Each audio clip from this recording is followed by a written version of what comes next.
Election நடக்க போது தமிழ்நாட்டில் ஏப்ரல் 19ஆம் தேதி. ஸோ இன்னும் ஒரு நாள் தான் பிரச்சாரமே இருக்குது.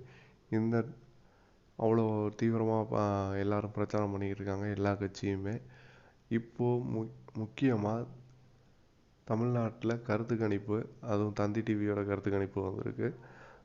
தந்தி டிவி மேலே 1000 விமர்சனங்கள் இருந்தாலும் அவங்க கருத்து கணிப்பு எடுக்கும்போது மேக்ஸிமம் அந்த ரிசல்ட் வந்து கரெக்டாக தான் வந்திருக்கு. மேக்ஸிமம்னா எக்ஸாக்டாக வந்திருக்குன்னு சொல்ல முடியாது. எப்போவுமே க்ளோஸராக என்ன ரேஞ்சோ அதுக்கு ரொம்ப க்ளோஸராகவே அவங்க கருத்து கணிப்பு எப்போவுமே வரும். அந்த வகையில் இந்த வாட்டி அவங்க கருத்து கணிப்பு வந்திருக்கு. அதில் பார்த்திங்கன்னா அவங்க டிஎம்கேக்கு 34 சீட்ஸ் ஷுவராக வின்னு அப்படிங்கிற மாதிரி சொல்லியிருக்காங்க. அதே மாதிரி பார்த்திங்கன்னா பாஜக புதுச்சேரியில் ஷுவராக வின் பண்ணோம் அப்படிங்கிறதையும் சொல்லியிருக்காங்க. ஏடிஎம்கேக்கு 0 சீட்ஸுன்னு ப்ரிடிக்ட் பண்ணியிருக்காங்க. மீதி 5 சீட்டில் வந்து ரொம்ப டஃப் ஃபைட் இருக்கும். அதுலேயுமே ஒரு 3 சீட்டு வந்து டிஎம்கே எடுத்துரும் அப்படின்னு சொல்லியிருக்காங்க. ஸோ ஓவராலாக டிஎம்கே வந்து 38, 39 வரைக்கும் மேக்ஸிமம் எடுத்துரும்.